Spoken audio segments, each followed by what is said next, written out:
कभी सोचा है कि आखिर एक हफ्ते में सिर्फ 7 दिन ही क्यों होते हैं? और साथ ही साथ मैं आपको ये भी बताऊंगा कि पहले एक साल में 12 महीने नहीं हुआ करते थे, 10 ही महीने हुआ करते थे। कौन से 10 महीने थे और 2 महीने कौन जो है जोड़े गए थे, वो सारे जो भी जानकारी है उस सारी की सारी जानकारी से वीडियो में मैं आपको देने वाला हूँ। तो चलिए देखिए, मैं आपको बता दूं कि हिंदी पंचांग व इंग्लिश कैलेंडर दोनों के अनुसार सप्ताह में 7 दिन होते हैं। इंग्लिश कैलेंडर के अनुसार रविवार जो होता है सप्ताह का आखिरी दिन होता है, आप जानते होंगे। लेकिन मैं आपको ये बताऊंगा कि सप्ताह में 7 दिन ही क्यों होते हैं। देखिए, दरअसल ज्योतिषों में ग्रहों की संख्या 9 मानी गई है, जो इस प्रकार है: शनि, बृहस्पति, मंगल, शुक्र, बुध, चंद्र, सूर्य, राहु और केतु। इनमें से राहु और केतु जो है छाया ग्रह माना गया, इसलिए इनका प्रभाव हमारे जीवन पर छाया के समान ही पड़ता है। इसलिए उस समय ज्योतिषचार थे, ज्योतिषचारों ने ग्रहों के आधार पर सप्ताह में 7 दिन निर्धारित किए थे।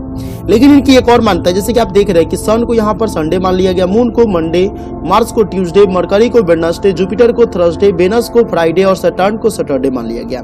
ठीक है, लेकिन असल में प्राचीन समय में सौर मंडल में 7 ग्रहों को बहुत ज्यादा महत्वपूर्ण माना जाता था, जो 7 ग्रह मैं आपको यहाँ पर दिखा रहा हूँ। ठीक है, और उन्हीं से प्रेरणा लेकर के सप्ताह में 7 दिन की अवधारणा बनाई गई। लेकिन इसकी एक और अवधारणा बनाई गई, वो क्या है कि बेबुलीन यानी आज का जो इराक है, इराक जो है वहां के लोग जो थे आकाशीय गणना में काफी एक्सपर्ट और एडवांस थे। उन्होंने ही सबसे पहले हफ्ते में 7 दिन की बात सभी के सामने रखी थी। ठीक है, नहीं तो पहले सप्ताह में जो है 7 दिन, 8 दिन, 9 दिन, 10 दिन हुआ करते थे। तो आप जान गए कि एक हफ्ते में 7 दिन ही क्यों होते। इसके साथ मैं आपको बता दूं कि साल में पहले होते थे 10 महीने। देखिए, पहले एक साल में सिर्फ 10 ही महीने होते थे और साल की शुरुआत मार्च से होती थी। वही अभी की तरह साल का आखिरी महीना दिसंबर ही था और दिसंबर के बाद मार्च आता था। हालांकि बाद में जनवरी और फरवरी महीने जोड़े गए। देखिए, अगर आप ये आईपीएस है या फिर यूपीएससी या फिर अलग अलग एग्जाम में जाते हैं तो आपसे पूछेंगे कि पहले तो कैलेंडर में 10 दिन मतलब 10 महीने का ही साल होता था, लेकिन बाद में कौन से मंथ है जो जोड़े गए, तो बाद में जो है जनवरी और फरवरी जो है महीने वह जोड़े गए। देखिए, साल 153 बीसी में जनवरी की शुरुआत हुई थी, लेकिन इससे पहले 1 मार्च साल का पहला दिन होता था। पहले सितंबर जो था 7वें नंबर पर, यानी 7वें नंबर पर, अक्टूबर 8वें और नवंबर 9वें नंबर पर आता था। लेकिन अब ये 2 स्थान जो है आगे बढ़ गए। ठीक है ना। अब देखिए कि 45 ईसा पूर्व जो है रोमन सम्राट ने शुरू किया था नया कैलेंडर। इसके बारे में अभी आपको जानकारी मिल जाएगी तो अच्छा रहेगा।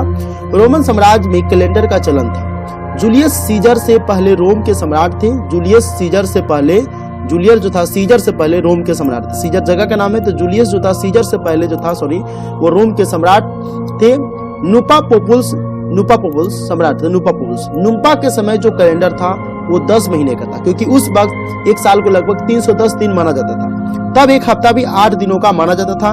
नुमा ने ही मार्च की बजाय जनवरी को पहला महीना माना और उसके बाद से हम लोग एक साल में 12 महीने मान करके चलते हैं। तो आज की इस वीडियो में आपने जाना कि एक सप्ताह में 7 दिन और महीने में 12 दिन क्यों होते, पहले कितने दिन हुआ करते थे। वीडियो पसंद है तो वीडियो को लाइक कर दे, चैनल को सब्सक्राइब कर दे।